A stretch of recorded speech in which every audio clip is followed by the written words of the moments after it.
In 1936, Tupelo, Mississippi was a typical slow-moving southern town. The population was 7,350, and the town had many interesting and beautiful communities.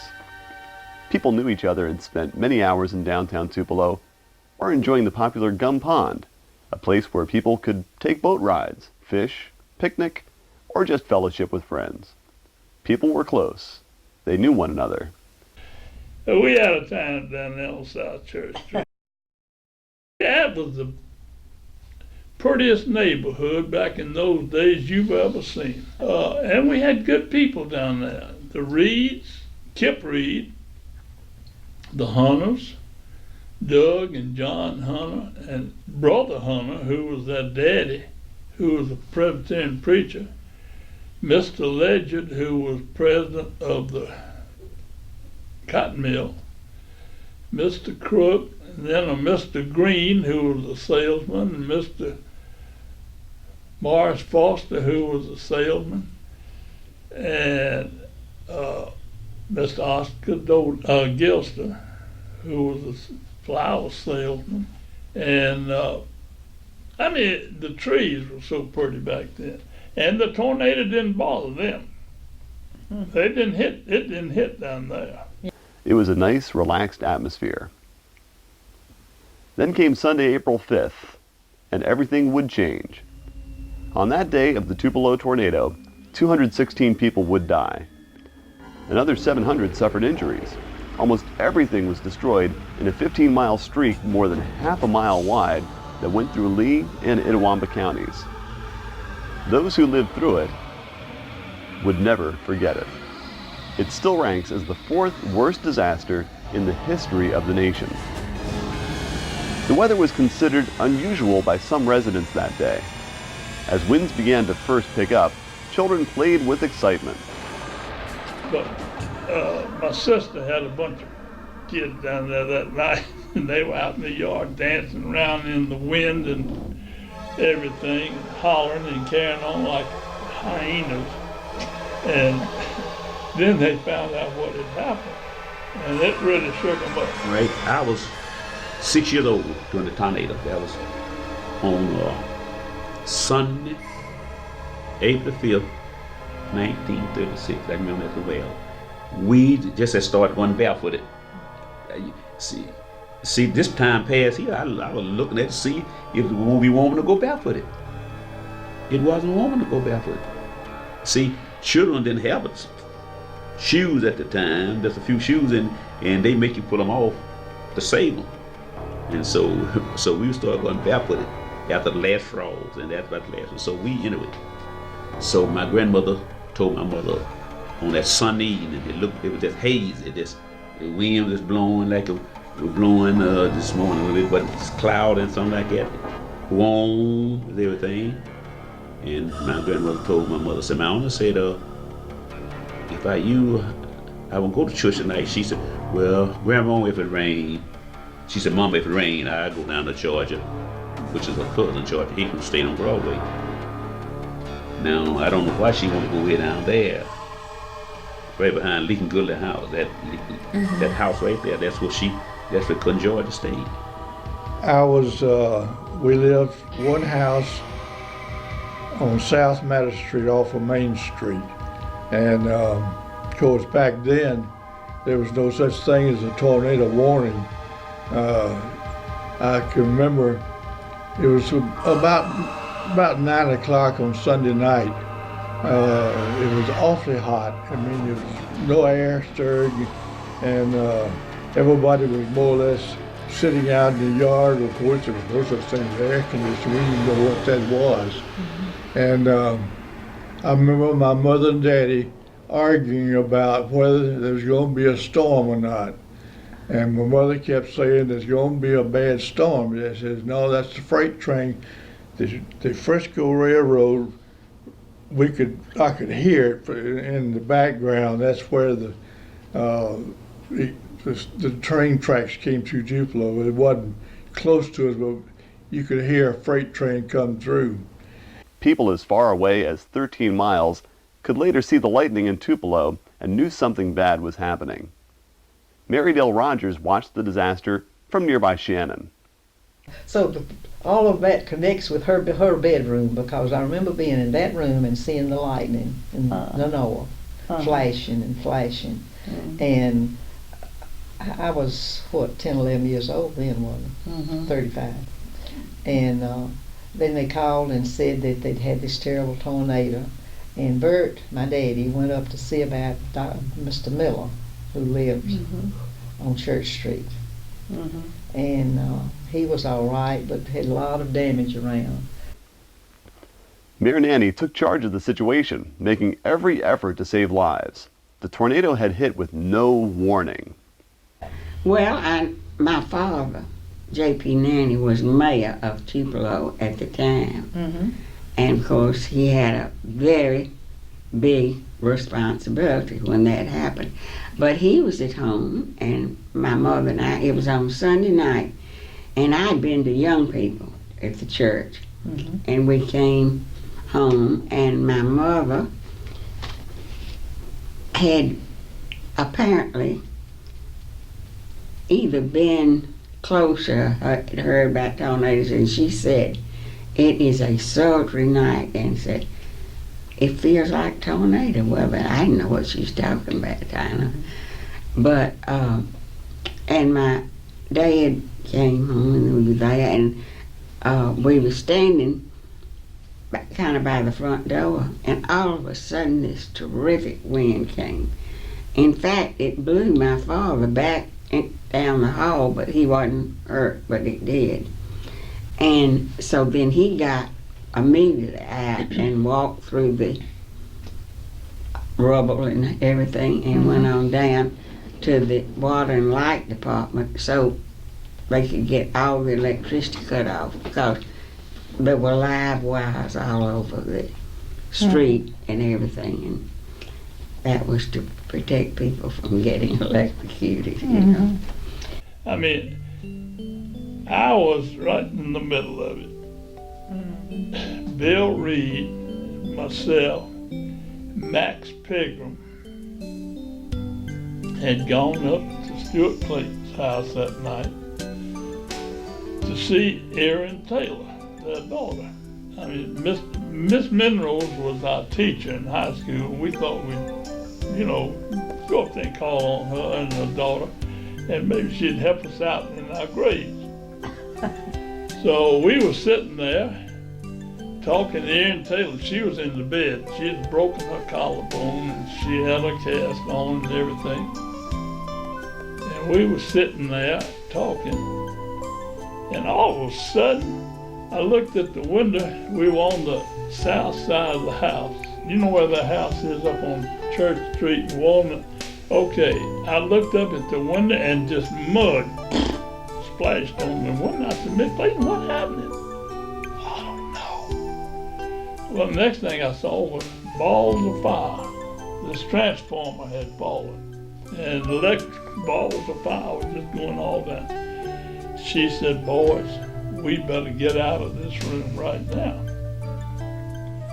And so, I've forgotten who did, but somebody picked up Erin Taylor, and we went out in this little hallway right outside the bedroom. And Linda Clayton, Ms. Clayton, Erin Taylor, Max, Bill, and myself were all standing there. And it was scary. I mean, we were all shaking, and it made us deaf as a post, the suction of the tornado. And we were a member of Harrisburg Baptist Church, and I had gone to church that Sunday evening, and my mother and father didn't go, and we lived only about a half a mile from the church, and I ran all the way home, not on account of the tornado, because I had no experience. It was started to rain, and by the time I got home, just as I went in, our windows blew out, and that's about the last thing I remember. The chimney fell on me, and our neighbors went across the street, Mr.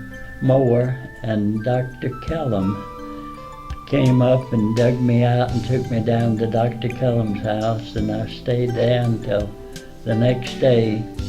And I was just sitting at home, Mother and I waiting for Jake to get back into town for my date. And Mother heard this roaring. She had no idea what it was. And she opened, we were on the side porch, which is on Jefferson. And she opened that door and looked out, and she said, "Francis, we're having a storm like they read about in the commercial appeal." That's what they said about it. Well, with that, we walked over across the room where we were and stood in the hall, and stood under the transom. Well, fortunately, the transom fell that way into the dining room instead of into the hall where we were. But that's my first impression. But a tornado is a weird thing in many, many respects. You know, it kind of bounces all around and jumped over our house apparently. But the thing I remember most that individualizes it for me is the terrific sound it made as it came over. The people that analyzing the situation later figured that at that point it bounced over our house, our new house, and it was not badly hurt, damaged but not badly hurt. And Daddy had just come in from church, and he says, "I think we better go to the basement." So he took us all to the basement, and as we walked past the front door was just vibrating and screaming. It was just a terrible, terrible noise. And the noise of the tornado, which has been very accurately described as a train going through your house, is what it sounded like. So we spent a few minutes in the basement. The one, well, our house felt like it just kind of popped open. You could almost hear the nails coming out. But the house next door was not totally destroyed, but then the one next on the other side was. But a good many. That area was hit pretty hard. I do remember the tornado. I was very small. We were living at a brick house that's still there on the west side of the 300 block. Mother got us in between a couch and wall and read the funny papers to us while the tornado was coming through the house we lived in. It took some shingles off of it and some back door screen and some screens off the windows, and it didn't hurt the house we was in very much. I was in all at once. I was sleeping. I heard all that stuff going on. I didn't know. Well, they all came to the room there, and to get me, when they got me up off of there, a big piece of hail came down that chimney. That big around. When it hit, it went across the thing there, and I ran after it, and it had sun on it, and I got it, and looked like it did that about 5 or 6 or 7, 8 minutes when all that stuff. Well, the black people were blown into Gum Pond, some of them. I don't know how it happened, but I've always heard there was some that drowned in Gum Pond. Mr. Clayton was upstairs. He'd gone to bed. And after it was all over, she said, "Boys, I think we had a tornado." And Mr. Clayton hollered down and said, Monroe, what's going on down there?" She said, "You're going back to bed." After the tornado, people came together.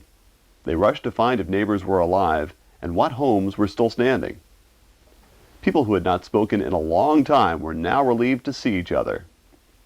And when I got out and walked down the street, I was anxious to see people I knew to be sure they were still alive. And we were so glad to see each other when we did. And my daddy said just go down, and he had a big woodworking shop down by the fairground fence, and he said let's go down and see what's left of it. And I remember I had a pair of pajama pants on, I put a pair of boots on, and a slicker raincoat, and that's all I had on. And we started out, and it was raining so you couldn't even see your hand in front of you. But we finally made our way to about where the Methodist church is. And they said there was people that was trapped under the homes and everything, and we started working up towards the north end of town. And of course, you had to crawl through everything because Tupelo was full of trees and everything was gone. We dug some people out, and I know Dan and Al Wiley, their daddy was I believe he was a superintendent of the brick mill here, the brickyard. And we dug him out from underneath the house, and we found Miss Wiley. She was at the back of the lot, and she had already died. But the two boys, we got them out and everything, and got Mr. Wiley back to the hospital. And about the time we got into the hospital, they had to evacuate the hospital because the roof started caving in. And the hospital was on the vacant corner by the First Methodist Church. That was the Tupelo Hospital. And they moved everybody, the dead they used as a place, and they had them stretched out in the first floor of the courthouse. And they used the Lyric Theater as a stage for an operating room. And that's where they took most of the people that had to be operated. Those that they couldn't do anything with, they had stopped the passenger train that came through Tupelo. I don't remember exactly when it was, but it was probably around 10 o'clock. And they loaded up the injured and backed the train up to New Albany. I think they were able to turn it around there and took them into Memphis. And that's where a lot of the injured were sent to Memphis, because we had nothing here. I mean, they ran out of all type of medication and bandages, and they were using sheets just to wrap up wounds and things. So it was a pretty hectic night. A lot of people drowned. The water tank up on the north end of town was blown down, and all that water came down, and I think I stood in water about in front of the Methodist church, almost up to my knees. So some people drowned in the thing. So it was, there was no electricity, there was no water. And then we went next door to see about our neighbors, the Kincaid's. And Mother said, if we can get the Hollis house, that was her sister, Jack Reed's mother, on Church Street, said, that's a brick house and that'll be all right. So we crossed the Church Street and went to the house. They were standing there, and Jack told me many years later, he said, Mother, Dad, and I was standing there debating where to go, and the roof of the house just blew up, blew over into the front yard. We walked out, we were in Bill's car, and a tree had fallen on his car out front, and we started looking outside, and there wasn't a thing there, only these two houses. And he and I started running down Church Street, go by and see about his mother and father. They lived where Mr. Marshall Adams lived, on Church Street at that time. And that house was still standing, but the roof had kind of come off and the front door was all open or something. And he hollered, Mom and Dad, and nobody answered it. And finally they heard it. They were down at the Tambour Court Apartments with Miss Baker, Dale Baker, who was Miss Reed's sister. They were all down there. And we found out they were all right, and so we kept running. I had to go down and find out about Mother and Dad. I didn't know how it was down on South Church. And as we got down to the railroad, there was a car, and it was Son Puckett, and I forgot some other kids in the car. And we told them, we said, Mary Faye Reese, who was son's girlfriend in high school, said, Puckett, we think she's been killed. We hate to tell you. But she was across the street, the Clayton's house, and it was just wiped off the map. Just left the floor, just like this table. The rest of the house was gone. Well, later on, we found out she and her brother Jack had gone over to the Milam's home and gotten into their car. And they didn't get hurt. But I ran on down, and Mother and Dad were in the car, driving up. They'd gone out on Jefferson Street. The Weaver home was on fire, and that was Dad's cousin. And they were going out to see about that.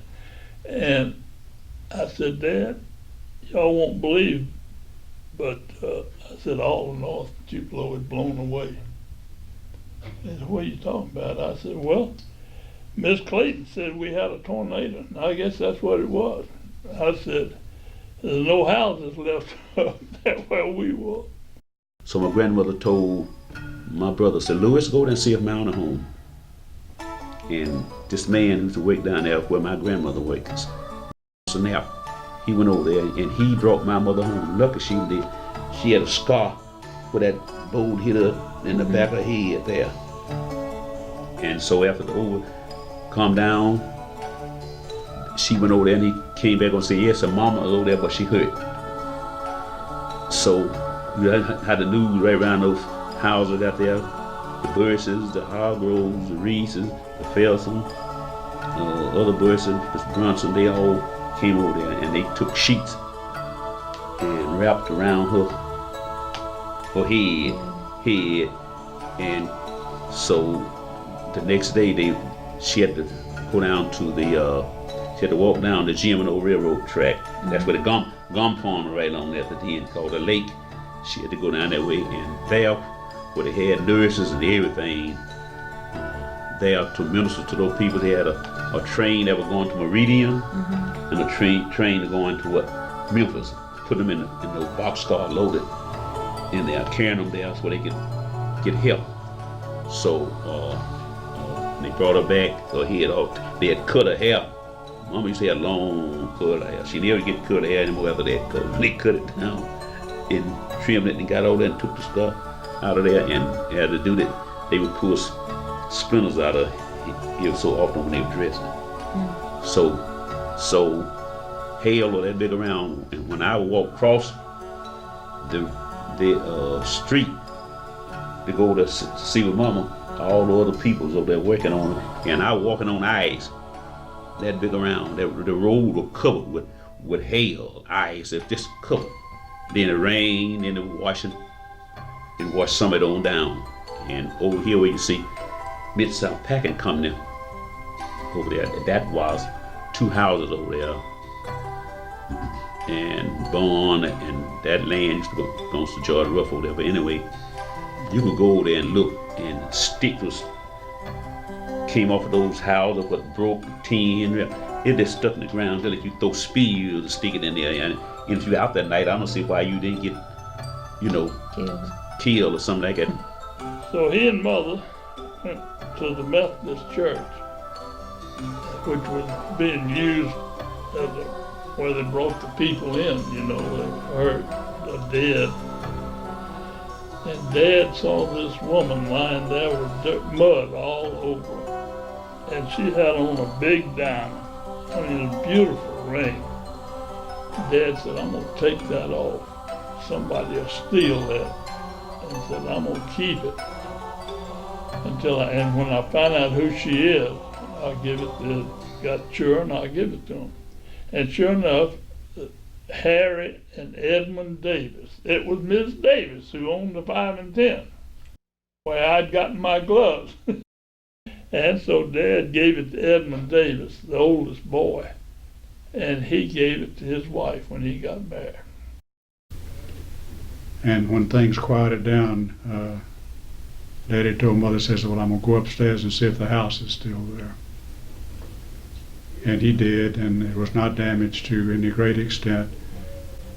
But he went next door and got Murphy Thomas, who's his brother-in-law, and they went down to check on my granddaddy, Emmy Leak, who lived down on the corner of Franklin and Broadway. And he was not hurt either. You can see the complete devastation all around. And his house was used for a hospital because, as you can see, it's about the only house that was left standing in that particular area. This is a picture of my granddaddy's house here, and you can see that now houses the Alpha House for boys. That's my granddaddy's old house there. The Red Cross stepped in to help quickly. Churches and homes were set up as hospitals. Many were carried to the Lyric Theater, and the popcorn machine was used to sterilize medical equipment. And they brought us to the Lyric Theater, which was the only hospital they had in those days, and they put my brother and my dad and me on a train and took us to Memphis. And I was in the hospital up there about 8 months. My mother was in New Albany Hospital, and my dad and my dad and my brother were in Memphis. But we were all in separate rooms, and they didn't find out about it for a few days. And after they found us all up there, they put us all in the same room. And my brother was up there about 3 months, my dad also. And so they came home, and I stayed up there another, I guess, 5 months. And came home to the hospital here. They had repaired it. And so I was laid up then for quite a while. But I did have 2 brothers that were killed. One right under me, 11, was Joe, or Joseph Cooley, and my younger one was Bobby Cooley. And they're buried over at Mount Zion, White Zion Cemetery, over in the Pontotoc County. So. Searches for the missing would last for days. Through this tragedy, the city of Tupelo pulled together to meet the challenge of cleaning and rebuilding. People came from surrounding areas to help search for bodies and to remove rubble. O.T. Swindol remembers coming with his father from Shannon to help find bodies. See, my daddy, he volunteered to help the Red Cross, so he had a 28 Model A touring car, and had curtains on it, and he used that car, and he wanted me to go with him one day, which I did. I was young, but old enough, to realize everything. And well, when you're 9 years old, you look at things different and all, but I saw things that nobody'd want to see again. We were picking up bodies, and we were carrying them to the courthouse and to the churches. Baptist church up here, they took a lot. And of course, it wasn't long, you had about everything full, and they was transporting them out, people. And my daddy, he was showing me different things. He showed me a tree that had a straw in it, it blew into that tree, and just things like that. And that, to me, had affected my life for years and years. I still think about a lot of the things, and it happened there. But he worked several days up there helping them, and they just put the bodies in the car and take them to wherever the people would take them. But then Daddy went the next days for ages and ages to help people recover or clear up or clean up or what.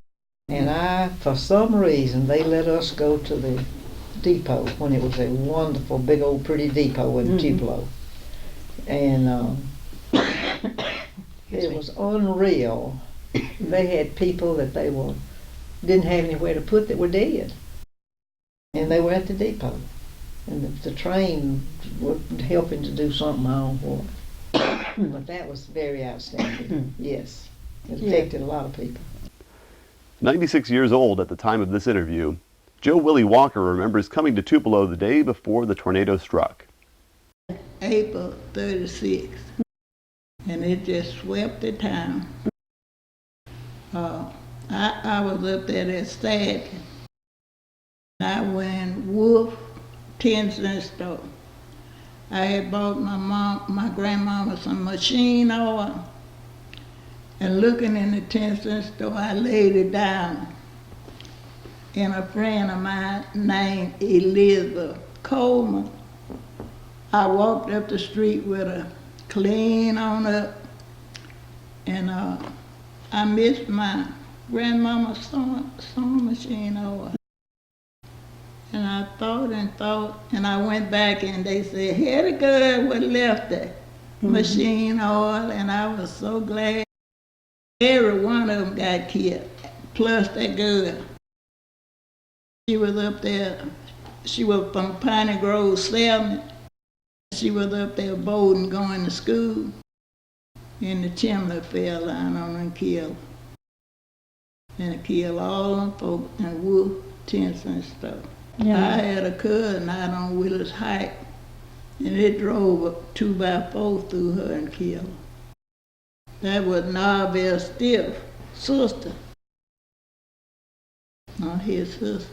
Which one fellow was, he worked at the Lyric Theater, they called him Hooker. And it blew a 2x4, you see right there, in him. And when they got it out, he lived, stayed there, worked a while back at the Lyric Theater. Then he left went to Detroit and stayed there till he died. The National Guard came in because the people were coming into Tupelo and they were looting. They were backing trucks and wagons up, and they were picking up furniture, anything they could get their hands on. And the governor called the National Guard out, and they put the city under martial law. Nobody could come in and nobody could leave. It was probably, they brought water in, the Salvation Army or the Red Cross, it's probably Red Cross. They brought water in and set up soup kitchens so people could get something to eat and everything. So it was a little hectic there for a few days, and they started clearing the streets where they could get the ambulances through. They had a CCC camp, which was a government camp thing that was out at the old Tom Bigby State Park, and they brought them in and they cut a path through the streets in town with big cross-cut saws so the ambulance could run back and forth and pick up people. Ambulances came from all the surrounding towns that had an ambulance service, and that's how the thing finally got settled down. I think maybe 2 weeks, 10 days or 2 weeks later, they did open the city up for tourists. They had a certain area that they would let people drive through. They couldn't stop. But I remember it was just a constant stream of traffic from early in the morning until late in the afternoon. And the next day up here on Spring and Jackson right there, the National Guard had all of that Sealed off. Sealed off. You couldn't go to town. They had it blocked off. You couldn't even walk down there. And so that's the only thing we knew there, the lake, that water over in the bottom, what you see, the water in that bottom over there, as you go in East Tupelo, they had, you see, 2 bridges just across each one of those channels. And you see West Main, East Main, one out there.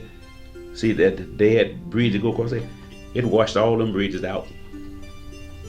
So the people in East Tupelo couldn't come this way. The only way they come over here, they had to go and walk up the Frisco Railroad if they had to come around. But they just stuck over there at the time because that was the only way of transportation that they had going to Tupelo. They listed the people in the Memphis paper. They listed my mother as one of the casualties. But, and of course, she wasn't, but that was kind of bad. No, I well remember waking up that next morning and someone was on our roof hammering, and I asked my mother who was tearing up our roof. And then I looked out the window and I said, and somebody came in last night and knocked our fence down. But we were very fortunate that's all that happened to us. But I'm sure that you all have a copy of the letter that my father wrote to his mother, who was at that time living in New Orleans, about the harrowing night that he spent. He left home right after the tornado struck because he saw all the fires in the downtown area, and he wanted to go see about his parents and my mother's parents. And during the night he just had one experience after another of picking up people that were either dead or injured, and told such sweet stories about old couples finding them in each other's arms, and just things that would just break your heart. So it was a horrible event that probably one of the biggest landmarks, I suppose, in Tupelo history. And I worked years after. They would people asked me and said, "Oh, you from Tupelo where they had the tornado?" That was a mark, you know, for Tupelo for years and years. And, So the tornado was a terrible thing, and now the few of us that are still left that went through that thing, when the tornado warnings come out now on television, radio, you get a little fidgety. You start looking out in the southwest to see where it's going. It was something. But it was one night that I'll never forget. That tornado. It shook us up real good. How can I forget? If it's ever a good thing you can say about a disaster, it woke Tupelo up. Tupelo became a city after that. People rebuilt, and it started to grow, and it's still growing. And a lot of people will say the tornado kind of woke Tupelo up, and I believe it did, because we were a sleepy town. We didn't want too much change. So things shaped up, and people finally got over it. There were a lot of storm shelters built in Tupelo, and it still is right now. The tornado made its mark on Tupelo, but the spirit of the city prevailed.